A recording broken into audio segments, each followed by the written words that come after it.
अंदर मैं आपको सिखाने वाला हूँ कि किस तरह हम जो है ना फ्लटर के अंदर यूजर से इनपुट लेते हैं और उसको किस तरह जो है ना यूज करते हैं। तो इसके लिए सबसे पहले देखें हम जो है ना इसके अंदर इस वीडियो के अंदर हम जो है ना सबसे पहले टेक्स्ट फील्ड उसको यूज करेंगे। देखेंगे कि किस तरह हम जो है एक टेक्स्ट फील्ड को यूज करते हैं, किस तरह यूजर से इनपुट लेनी है, देन उसको अगर हमने मोर डेकोरेटिव करना है तो किस तरह हम जो है उसको करते हैं। ठीक है, तो सबसे पहले देखिए सिंपल जो है ना यूजर से इनपुट लेने का तरीका। तो सबसे पहले उसके लिए हम जो है ना एक क्लास उसका एक ऑब्जेक्ट क्रिएट करते हैं जो हमें यूजर से इनपुट लेकर हमें जो है ना उसको यूज करने में मदद देता है। तो सबसे पहले हमने एक उसका जो है ना क्लास उसका एक ऑब्जेक्ट क्रिएट कर लेते हैं। वो सबसे पहले देखिए टेक्स्ट एडिटिंग कंट्रोलर। अब इस क्लास को मैंने कॉल किया, यहाँ पर आप जो है ना अपनी मर्जी से कोई भी नाम जो है ना वो रख सकते हैं। तो यहाँ पर अभी जो है ना मैं सिंपल इनपुट कंट्रोलर इसका नाम रख लेता हूँ। ठीक है, और यहाँ पर जो है ना टेक्स्ट एडिटिंग इस कंस्ट्रक्टर को जो है ना मैं कॉल कर लेता हूँ। ठीक है, मेथड को। ठीक है, अब देखें सबसे पहले हम जो है ना यूज क्या करते हैं इसके लिए टेक्स्ट फील्ड। तो यहाँ पर मेरी बॉडी, ठीक है, टेक्स्ट फील्ड के अंदर जो है मैं इसको यूज कर रहा हूँ बॉडी। यहाँ भी स्कैफोल्ड इसकी माउट साइड है। ठीक है, यहाँ पर अब देखें यहाँ पर मैंने बॉडी यूज किया तो यहाँ पर मुझे जो है ना अब मैं टेक्स्ट विजेट जो है ना वो यूज करूँ। टेक्स्ट फील्ड को मैंने यूज किया और यहाँ पर हमें एक प्रॉपर्टीज मिलती है कंट्रोलर। अब जो हमने ऊपर वेरिएबल डिक्लेयर किया था जैसे टेक्स्ट डी कंट्रोल, जो हमने नाम वहां रखा था वो जो है ना इसको पास कर देना। अब इनपुट कंट्रोलर, अब जैसे मैंने इसको इनपुट कंट्रोलर पास किया तो मेरा जो इनपुट है ना वो गेट हो रहा है। ठीक है, तो मैं अभी आपको जो है ना इसको एग्जीक्यूट करके दिखाता हूँ। अब देखें हम सबसे पहले जो है ना वो यूजर को हिंट देंगे, हिंट ऐड किस तरह करनी है। ठीक है, उसके साथ हम जो है ना इसके बैकग्राउंड कलर सेट करेंगे और किस तरह हम जो है ना किसी विजेट को जो है ना सेंटर के अंदर लेके जाते हैं, सेंटर विजेट यूज करेंगे। उसकी किस तरह हाइट विड्थ वो हमने बढ़ानी या कम करनी वो हम जो है ना किस तरह करते हैं। ठीक है, वन बाय वन सबको हम कवर करेंगे। तो अभी जो है ना हम सिंपल एक टेक्स्ट इनपुट इंटर किया। अब देखिए मेरे पास जो है ना स्क्रीन के ऊपर वो टेक्स्ट इनपुट होगा लेकिन वो वैल्यू जो है ना वो शो नहीं होगी। ठीक, सॉरी, हिंट जो है ना हमें वो नहीं मिल रही होगी कि हमने क्या एंटर करना है। ठीक है, किस लिए हो रहा है ये, इस तरह की चीजें जो है ना वो नहीं होगी। अभी मैं जो है ना इसको शो करवाता हूँ इस डिवाइस को।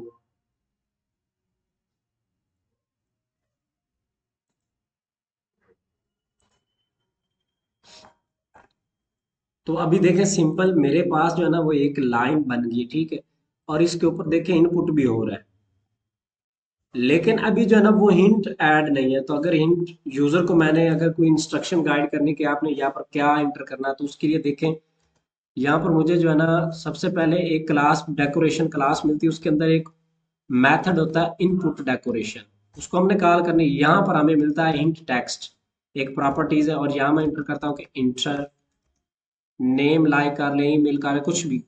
मैं जो है ना फर्स्ट नेम ले लेता हूँ। अब अगेन इसको मैं जो है ना वो हॉट रिस्टार्ट करता हूँ और देखता हूँ कि मेरा क्या हिंट जो है ना वो शो हो रही है।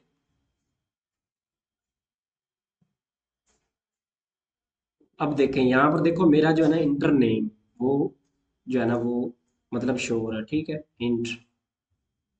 तो अब सबसे पहले जो है ना मैं इसको सेंटर के अंदर लेकर जाना चाहता हूँ।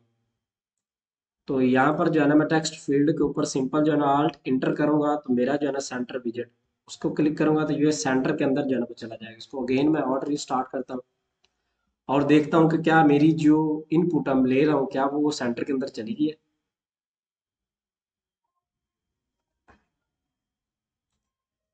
अब देखें मेरी इनपुट जो है ना वो सेंटर के अंदर चली गई। ठीक है, अब अगर मैंने इसकी हाइट और विड्थ जो वो सेट करनी तो यहाँ पर जो है ना सिंपल जो टेक्स्ट फील्ड है इसको मैं जो है ना वो साइज बॉक्स के अंदर जो है ना वो यूज करता हूँ। ठीक है, और यहाँ पर जो है ना मैं हाइट दे देता हूँ लाइक 80 और विड्थ मैं एंटर कर देता हूँ 300।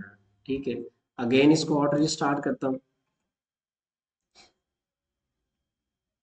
अब देखिए मेरा जो है ना वो एक्चुअली इसकी हाइट और विड्थ जो है ना वो, अब देखें अब जितनी मैंने इसको हाइट और विड्थ दी मेरी उतनी जो है ना वो एलोकेट कर रहा है। ठीक है, अगर मैंने इसके ऊपर जो है ना अब वो इंटर करना है आउटलाइन बॉर्डर, इसको मजीद डेकोरेटिव करना है तो वो हम किस तरह करते हैं।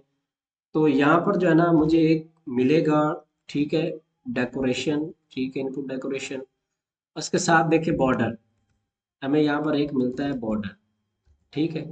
अब यहाँ मैं इंटर करूंगा, अभी मेरा एरर इसलिए आ रहा है क्योंकि मैंने कॉमा जो है ना वो नहीं ऐड किया। अब मैं देखिए बॉर्डर एट्रीब्यूट्स यूज कर रहा हूँ, ठीक है, और यहाँ पर मुझे एक मिलेगा इनपुट आउटलाइन बॉर्डर। अगर मैंने जो है ना वो,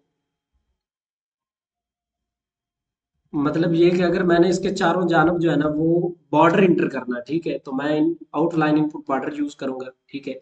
इसके अंदर मुझे दो प्रॉपर्टीज मजीद मिलती हैं, एक मिलती है बॉर्डर रेडियस और एक मिलता है बॉर्डर साइड, जिसके अंदर हम कलर ऐड करते हैं। अब देखिए सिंपल, हम सबसे पहले जो है ना मैं इसको अभी सिंपल इसके अंदर मैं जो है ना आउटलाइन इनपुट बॉर्डर ऐड करता हूँ, और उसके बाद हम जो है ना इसको मजीद, अब देखें यहाँ पर देखिए मैंने अभी बॉर्डर इंटर कर दिया, ठीक है, तो बॉर्डर इंटर जो है ना वो हो गया। अब अगर इसको मैंने राउंड करना, इसको मैंने अगर जो है ना वो गुलाई करनी इसकी, सॉरी, मतलब कि इसके अंदर मैंने जो है ना बॉर्डर रेडियस या बॉर्डर साइड में कुछ भी इंटर करना है, तो वो देखिए मैं किस तरह करता हूँ। तो सबसे पहले अगर मैंने, अब देखें इसके अंदर मुझे एक मिलता है border radius, border radius properties, then मैंने बॉर्डर रेडियस फंक्शन को कॉल किया, देन डॉट, यहाँ पर मुझे एक मेथड मिलता है सर्कुलर। जैसे मैंने इसको जो है ना वो 30.2 इंटर किया, आप कुछ भी इंटर कर सकते हैं अपनी मर्जी से, ठीक है, जितना भी आप इसको जो है ना वो बॉर्डर रेडियस देना चाहे, ठीक है। तो अभी देखिए मैंने इसको जो है ना वो बॉर्डर रेडियस दिया। अब देखिए मेरा जो है ना वो, जैसे मैंने बॉर्डर रेडियस दिया तो मेरा जो है ना वो ऑटोमेटिकली जितना मैंने उसको असाइन किया वो हो गया, ठीक है। तो अभी हम जो है ना बॉर्डर साइड वो भी इंटर कर लेते हैं, बॉर्डर साइड। अब बॉर्डर साइड मेथड को मैंने कहा कि इसके अंदर मुझे एक कलर मिल रहा है, ठीक है, कलर्स डॉट एम्बर, मैं लाइक ये ऐड कर देता हूँ। अब देखें यहाँ तक मेरी जो है ना वो आउटपुट, उसको मैंने जितना खूबसूरत बनाना था मैंने बना लिया। अब मैं देखता हूँ कि किस तरह अगर हमने जो है ना इसके अंदर खुद जो है ना वो एक बैकग्राउंड कलर अगर ऐड करना हो तो वो किस तरह होता है। अब देखिए सबसे पहले जहां पर आपने जो है ना इन टेक्स्ट यूज किया है, इसी इनपुट डेकोरेशन के अंदर हमें एक मिलता है फील्ड। फील्ड हमें जो है ना वो एक एट्रीब्यूट्स मिलता है। अगर हम इस सबसे पहले इसको हम ट्रू पास करेंगे, ट्रू, ठीक है। अब देखें आगे एक और हमें मेथड मिलता है फील्ड कलर। अब इसके अंदर हम जो है ना वो कलर बताएंगे कि हम जो है ना कौन सा कलर इसके अंदर यूज करना चाहते हैं, कि हमारी जो इनपुट डेकोरेशन है, टेक्स्ट फील्ड है, उसको हम कौन सा जो कलर है ना वो देना चाहते हैं। अब कलर्स डॉट मैं एम्बर करता हूँ, तो अब हम दोबारा इसको जो है ना मैं और रीस्टार्ट करता हूँ, देखता हूँ कि किस तरह हम जो है ना हमारी बैकग्राउंड उसको हम जो है ना वो कलर देते हैं, ठीक है। अब देखें कि मेरा जो है ना वो इनपुट भी हो रहा है और बैकग्राउंड जो कलर है वो भी देखें, मैंने एम्बर यूज किया तो वो भी हो गया। तो इस वीडियो के अंदर हम देखा कि किस तरह हम यूजर से इनपुट लेते हैं, किस तरह हम जो है ना उसको सेंटर के अंदर लेकर गए, उसके ऊपर हमने मल्टीपल जो है ना विजेट्स अप्लाई किए, प्रॉपर्टीज अप्लाई किए। उसके बाद हमने उसको देखा कि किस तरह हम जो है ना आउटलाइन इनपुट डेकोरेशन, हमारे पास एक क्लास होती है कि किस तरह हम उसके अंदर जो है ना ऐड करते हैं, किस तरह कलर ऐड करते हैं। देन हमें एक बॉर्डर प्रॉपर्टीज मिलती है जिसके अंदर हम अगर हमने इनपुट के आउटसाइड बॉर्डर ऐड करना तो वो हम किस तरह करते हैं। अगर आपको वीडियो वीडियो जो है ना वो हेल्पफुल लगी हो तो मेरे चैनल को लाइक शेयर सब्सक्राइब जरूर कीजिएगा। मिलते हैं नेक्स्ट वीडियो के अंदर, तब तक के लिए जी अल्लाह हाफिज़।